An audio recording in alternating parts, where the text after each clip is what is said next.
Hakim-Hakim 5 Nyanyian Deborah. Pada hari itu bernyanyilah Deborah dan Barak bin Abinoam demikian, karena pahlawan-pahlawan di Israel siap berperang, karena bangsa itu menawarkan dirinya dengan sukarela. Pujilah Tuhan, dengarlah ya raja-raja, pasanglah telingamu ke ya pemuka-pemuka.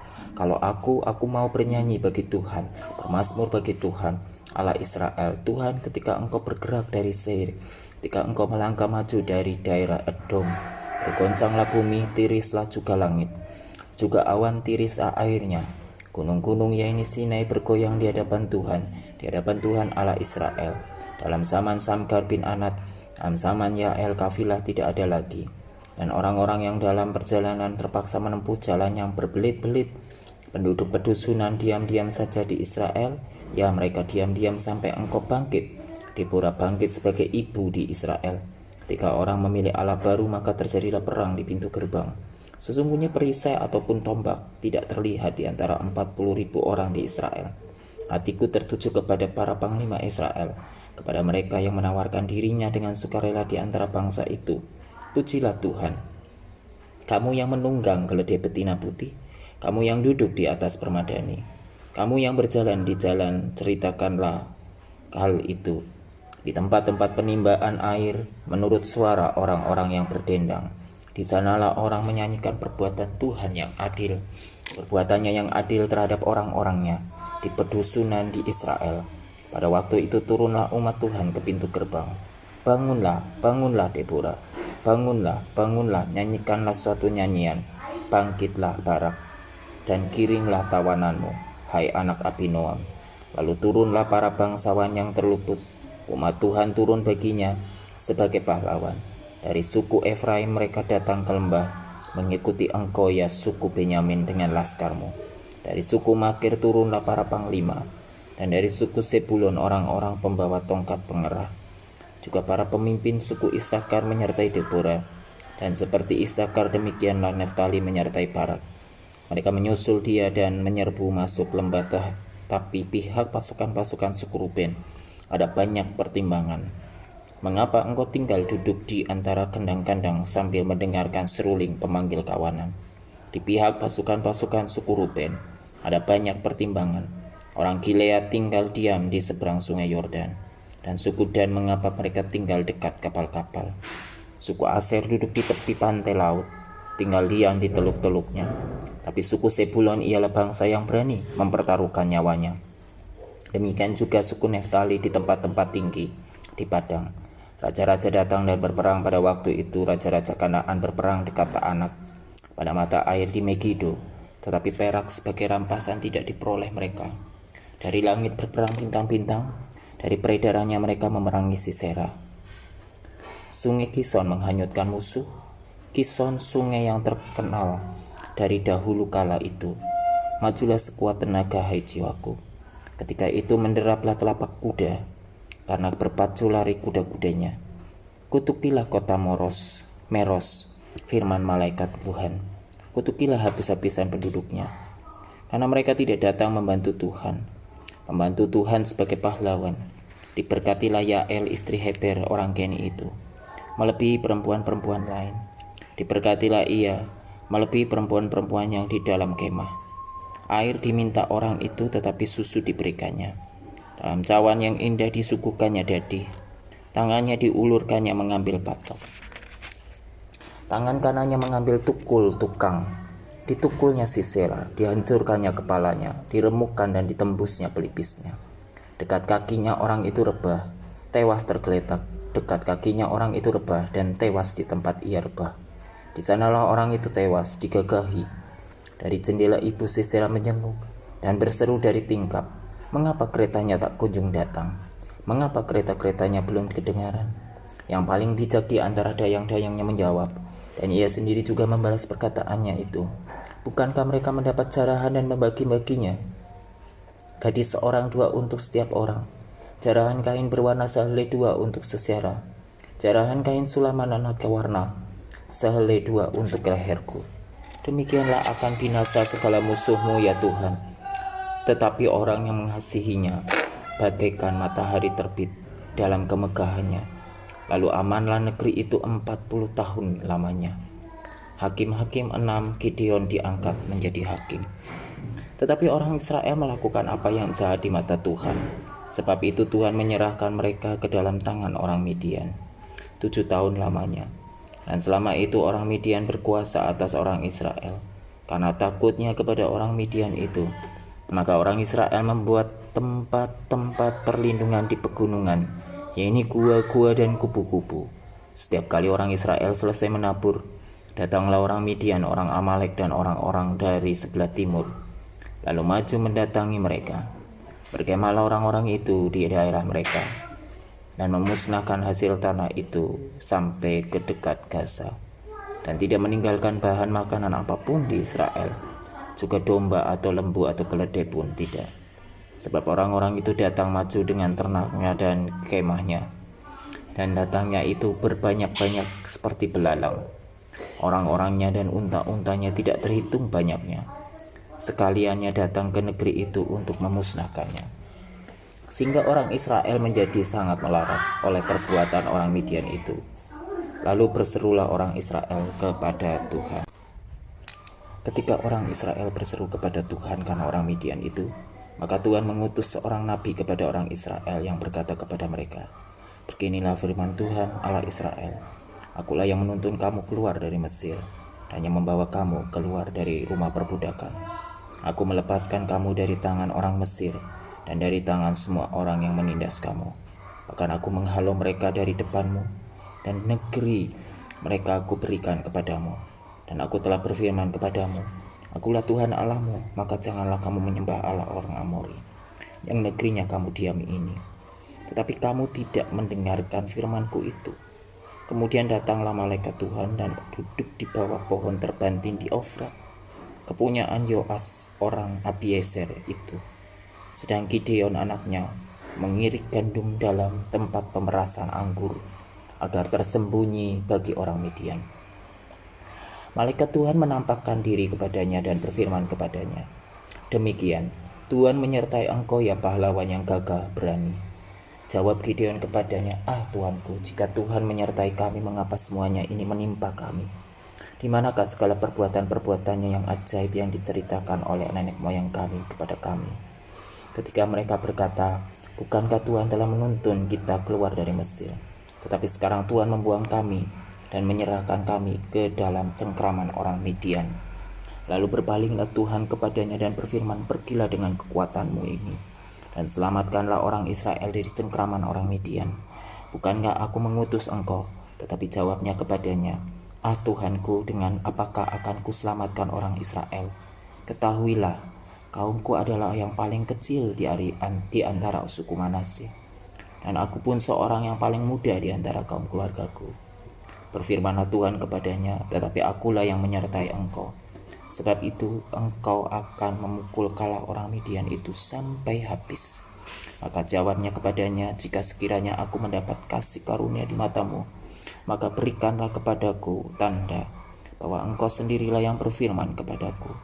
Janganlah kiranya pergi dari sini, sampai aku datang kepadamu membawa persembahanku dan meletakkannya di hadapanmu. Firman-Nya, aku akan tinggal sampai engkau kembali." Masuklah Gideon ke dalam, lalu mengolah seekor anak kambing dan roti yang tidak beragi dari seefa tepung. Ditaruhnya daging itu ke dalam bakul dan kuahnya ke dalam periuk. Dibawanya itu kepadanya ke bawah pohon terbantin, lalu disuguhkannya. Berfirmanlah malaikat Allah kepadanya, "Ambillah daging dan roti yang tidak beragi itu, letakkanlah ke atas batu ini dan curahkanlah kuahnya." Maka diperbuatnya demikian, dan malaikat Tuhan mengulurkan tongkat yang ada di tangannya, dengan ujungnya disinggungnya daging dan roti itu. Maka timbullah api dari batu itu dan memakan habis daging dan roti itu. Kemudian hilanglah malaikat Tuhan dari pandangannya. Maka tahulah Gideon bahwa itulah malaikat Tuhan. Lalu katanya, "Celakalah aku Tuhanku Allah, sebab memang telah kulihat malaikat Tuhan dengan berhadapan muka." Tetapi berfirmanlah Tuhan kepadanya, "Selamatlah engkau, jangan takut, engkau tidak akan mati." Lalu Gideon mendirikan mezbah di sana bagi Tuhan dan menamainya Tuhan. Itu keselamatan mezbah itu masih ada sampai sekarang di Ofra, kota orang Abiezer. Pada malam itu juga Tuhan berfirman kepadanya, Ambillah seekor lembu jantan kepunyaan ayahmu, yakni lembu jantan yang kedua berumur 7 tahun. Peruntukkanlah mesbah Baal kepunyaan ayahmu, dan tebanglah tiang berhala yang di dekatnya. Kemudian dirikanlah mesbah bagi Tuhan Allahmu di atas kubu pertahanan ini dengan disusun baik.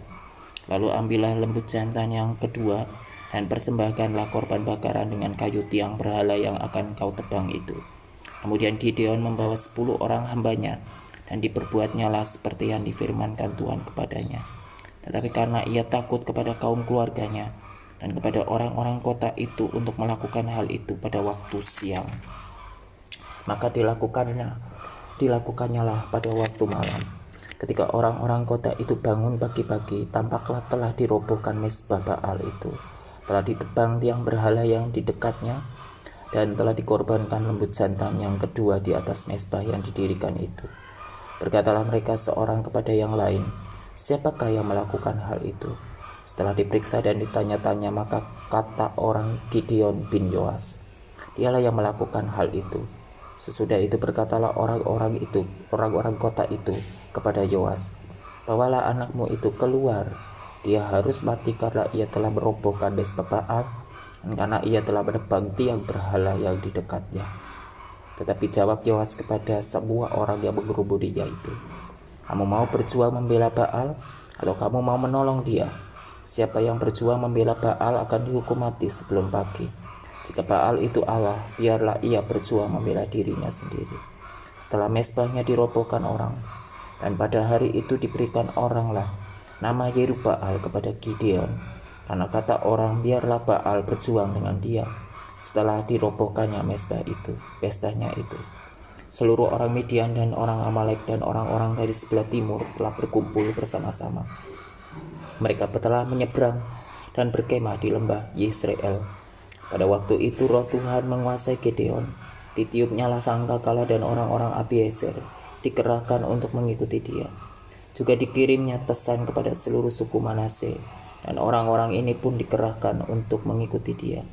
Dikirimnya pula pesan kepada suku Aser, Zebulon dan Naftali, dan orang-orang ini pun maju untuk menggabungkan diri dengan mereka. Kemudian berkatalah Gideon kepada Allah, jika engkau mau menyelamatkan orang Israel dengan perantaraanku seperti yang kau firmankan itu, maka aku membentangkan guntingan bulu domba di tempat pengirikan. Apabila hanya di atas guntingan bulu itu ada embun, tetapi seluruh tanah di situ tinggal kering, maka tahulah aku bahwa engkau mau menyelamatkan orang Israel dengan perantaraanku seperti yang kau firmankan. Dan demikianlah terjadi, sebab keesokan harinya pagi-pagi ia bangun, dipulasnya guntingan bulu itu, dan diperasnya air embun dari guntingan bulu itu, secawan penuh air. Lalu berkatalah Gideon kepada Allah, janganlah kiranya murkamu bangkit terhadap aku, apabila aku berkata lagi sekali ini saja. Biarkanlah aku satu kali lagi saja mengambil percobaan dengan guntingan bulu itu. Sekiranya yang kering hanya guntingan bulu itu, dan di atas seluruh tanah itu ada embun. Dan demikianlah diperbuat Allah pada malam itu, sebab hanya guntingan bulu itu yang kering, dan di atas seluruh tanah itu ada embun. Hakim-Hakim 7. Gideon mengusir musuh. Adapun Yerubbaal, itulah Gideon, bangun pagi-pagi dengan segala rakyat yang bersama-sama dengan dia. Lalu mereka berkemah dekat mata air Herod. Perkemahan orang Midian itu ada di sebelah utaranya dekat bukit More di lembah. Berfirmanlah Tuhan kepada Gideon, terlalu banyak rakyat yang bersama-sama dengan engkau itu daripada yang kau hendaki untuk menyerahkan orang Midian ke dalam tangan mereka. Jangan-jangan orang Israel memegah-megahkan diri terhadap aku sambil berkata, tanganku sendirilah yang menyelamatkan aku. Maka sekarang serukanlah kepada rakyat itu demikian, siapa yang takut dan gentar biarlah ia pulang, enyah dari pegunungan Gilead. Lalu pulanglah 22.000 orang dari rakyat itu, dan tinggallah 10.000 orang. Tetapi Tuhan berfirman kepada Gideon, masih terlalu banyak rakyat. Suruhlah mereka turun minum air, maka aku akan menyaring mereka bagimu di sana. Siapa yang kufirmankan kepadamu, inilah orang yang akan pergi bersama-sama dengan engkau. Dialah yang akan pergi bersama-sama dengan engkau. Tetapi barang siapa yang kufirmankan kepadamu, inilah orang yang tidak akan pergi bersama-sama dengan engkau. Dialah yang tidak akan pergi. Lalu Gideon menyuruh rakyat itu turun minum air, dan berfirmanlah Tuhan kepadanya, barang siapa yang menghirup air dengan lidahnya, seperti anjing menjilat, haruslah kau kumpulkan tersendiri. Demikian juga semua orang yang berlutut untuk minum. Jumlah orang yang menghirup dengan membawa tangannya ke mulutnya ada 300 orang, tetapi yang lain dari rakyat itu semuanya berlutut minum air. Lalu berfirmanlah Tuhan kepada Gideon, dengan ke-300 orang yang menghirup itu akan kuselamatkan kamu. Aku akan menyerahkan orang Midian ke dalam tanganmu, tetapi yang lain dari rakyat itu semuanya boleh pergi, masing-masing ke tempat kediamannya. Dari rakyat itu mereka mengambil bekal dan sangkakala. Demikianlah seluruh orang Israel disuruhnya pergi, masing-masing ke kemahnya. Tetapi ke-300 orang itu ditahannya. Adapun perkemahan orang Midian ada di bawahnya di lembah. Pada malam itu berfirmanlah Tuhan kepadanya, bangunlah, turunlah menyerbu perkemahan itu, sebab telah kuserahkan itu ke dalam tanganmu. Tetapi jika engkau takut untuk turun menyerbu, turunlah bersama dengan Pura, bujangmu, ke perkemahan itu. Maka kau dengarlah apa yang mereka katakan. Kemudian engkau akan mendapat keberanian untuk turun menyerbu perkemahan itu. Lalu turunlah ia bersama dengan Pura, bujangnya itu, sampai kepada penjagaan terdepan laskar di perkemahan itu. Adapun orang Midian dan orang Amalek dan semua orang dari sebelah timur itu bergelimpangan di lembah itu, seperti belalang banyaknya, dan unta mereka tidak terhitung seperti pasir di tepi laut banyaknya. Ketika Gideon sampai ke situ, kebetulan ada seorang menceritakan mimpinya kepada temannya. Katanya, aku bermimpi tampak seping roti jelai terguling masuk ke perkemahan orang Midian. Setelah sampai ke kemah ini, dilanggarnyalah kemah ini sehingga roboh dan dibongkar bangkirkannya. Demikianlah kemah ini habis runtuh. Lalu temannya menjawab, ini tidak lain dari pedang Gideon bin Yoas orang Israel itu. Allah telah menyerahkan orang Midian dan seluruh perkemahan ini ke dalam tangannya. Segera sesudah Gideon mendengar mimpi itu diceritakan dengan maknanya, sujudlah ia menyembah.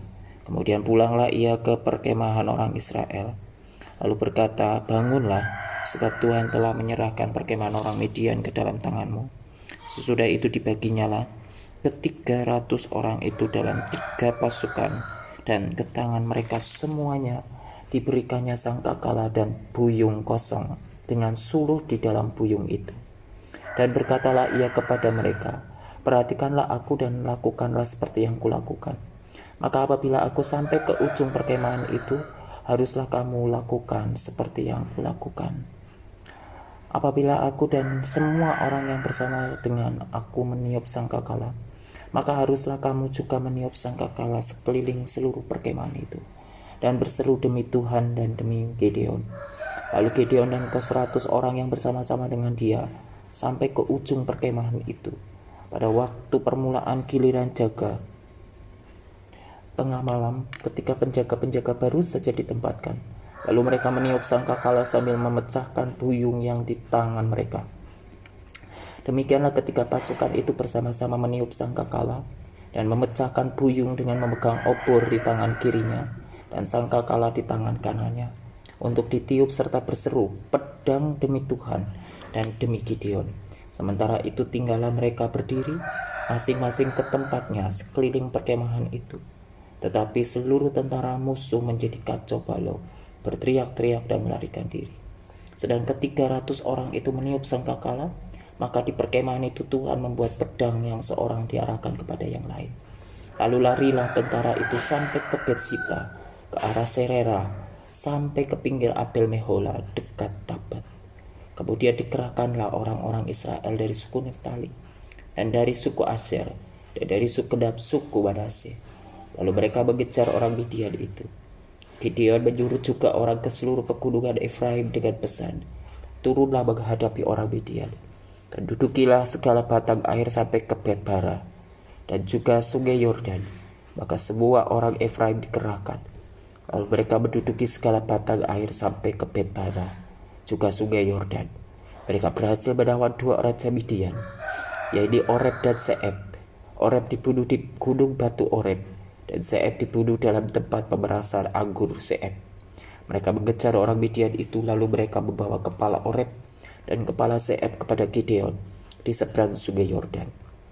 Hakim-hakim 8. Lalu berkatalah orang-orang Efraim kepada Gideon, "Apa macam perbuatanmu ini terhadap kami? Mengapa engkau tidak memanggil kami ketika engkau pergi berperang melawan orang Midian?" Lalu mereka menyesali dia dengan sangat. Jawabnya kepada mereka, "Apa perbuatanmu dalam hal ini?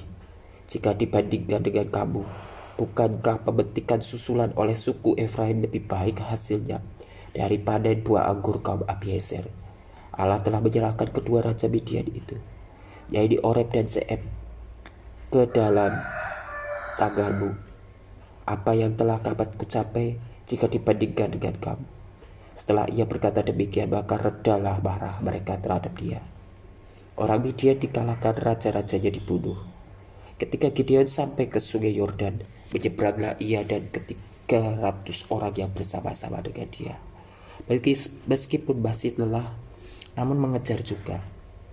Dan berkatalah ia kepada orang-orang Sukot, "Tolong berikan beberapa roti untuk rakyat yang mengikuti aku ini, sebab mereka telah lelah dan aku sedang mengejar Seba dan Salmunah, raja-raja Midian." Tetapi jawab para pemuka di Sukot itu, "Sudahkah Seba dan Salmunah itu ada dalam tanganmu, sehingga kami harus memberikan roti kepada tentaramu?" Lalu kata Gideon, "Kalau begitu, apabila Tuhan menyerahkan Seba dan Salmunah ke dalam tanganku, aku akan menggaruk tubuhmu dengan duri padang gurun dan onak." Maka berjalanlah ia dari sana ke Penuel, dan berkata demikian juga kepada orang-orang Penuel. Tetapi orang-orang ini pun menjawabnya seperti orang-orang Sukot. Lalu berkatalah ia juga kepada orang-orang Penuel, "Apabila aku kembali dengan selamat, maka aku akan merobohkan menara ini." Sementara itu Seba dan Salmunah ada di Karkor bersama-sama dengan tentara mereka, kira-kira 15.000 orang banyaknya, yaitu semua orang yang masih tinggal hidup dari seluruh tentara orang-orang dari sebelah timur. Banyaknya yang tewas ada 120.000 orang yang bersenjatakan pedang. Gideon maju melalui jalan orang-orang yang diam di dalam kemah di sebelah timur Nobah dan Yogbeha, lalu memukul kala tentara itu. Ketika tentara itu menyangka dirinya aman, Seba dan Salmunah melarikan diri, tetapi Gideon mengejar mereka dan menawan kedua raja Midian itu, yaitu Seba dan Salmunah, sedang seluruh tentara itu dicerai-beraikannya. Kemudian kembalilah Gideon bin Yoas dari peperangan dengan melalui pendakian Heres. Ditangkapnyalah seorang muda dari penduduk Sukot. Setelah ditanyainya, orang itu menuliskan nama para pemuka dan para tua-tua di Sukot untuk Gideon. 77 orang banyaknya. Lalu pergilah Gideon kepada orang-orang Sukot sambil berkata, "Inilah Seba dan Salmunah yang karenanya kamu telah mencela aku dengan berkata, 'Sudahkah Seba dan Salmunah itu ada dalam tanganmu, sehingga kami harus memberikan roti kepada orang-orangmu yang lelah itu?' Lalu ia mengumpulkan para tua-tua kota itu. Ia mengambil duri padang gurun dan onak, dan menghajar orang-orang Sukot dengan itu. Juga menara Penuel dirobohkannya dan dibunuhnya orang-orang kota itu. Kemudian bertanyalah ia kepada Seba dan Salmunah, 'Di manakah orang-orang yang telah kamu bunuh di Tabor itu?' Jawab mereka, 'Mereka itu serupa dengan engkau, sikap mereka masing-masing seperti anak raja.' Lalu kata Gideon, 'Saudara-saudarakulah itu, anak-anak ibuku, demi Tuhan yang hidup, seandainya kamu membiarkan mereka hidup, aku tidak akan membunuh kamu.' Katanya kepada Yeter, anak sulungnya, 'Bangunlah, bunuhlah mereka.' Tetapi orang muda itu tidak menghunus pedangnya, karena ia takut sebab ia masih muda.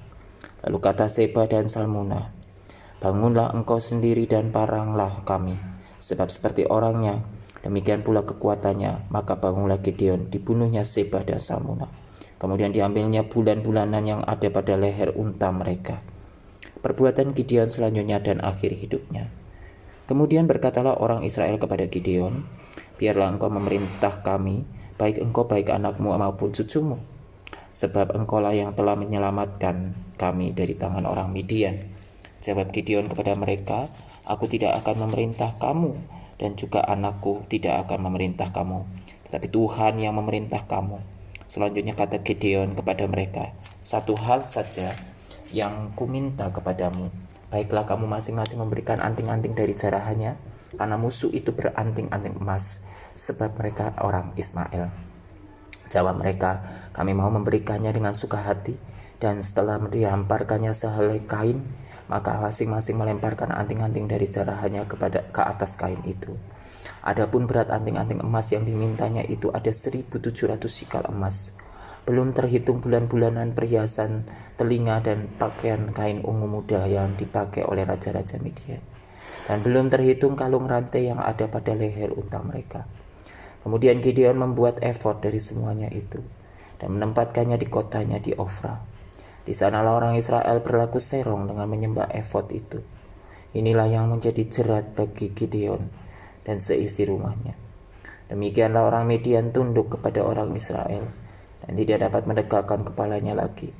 Maka amanlah negeri itu 40 tahun lamanya pada zaman Gideon.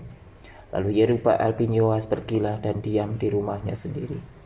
Gideon mempunyai 70 anak laki-laki, semuanya anak kandungnya, sebab ia beristri banyak. Juga gundiknya yang tinggal di Sikem melahirkan seorang anak laki-laki baginya. Lalu ia memberikan nama Abimelek kepada anak itu. Gideon bin Yoas mati pada waktu rambutnya telah putih, lalu dikuburkan dalam kubur Yoas ayahnya di Ofra, kota orang Abiezer. Setelah Gideon mati, kembalilah orang Israel berjalan serong dengan mengikuti para Baal dan membuat Baal Berit menjadi Allah mereka. Orang Israel tidak ingat kepada Tuhan, Allah mereka yang telah melepaskan mereka dari tangan semua musuhnya di sekelilingnya. Juga tidak menunjukkan terima kasih kepada keturunan Yerubbaal Gideon, seimbang dengan segala yang baik yang telah dilakukannya kepada orang Israel.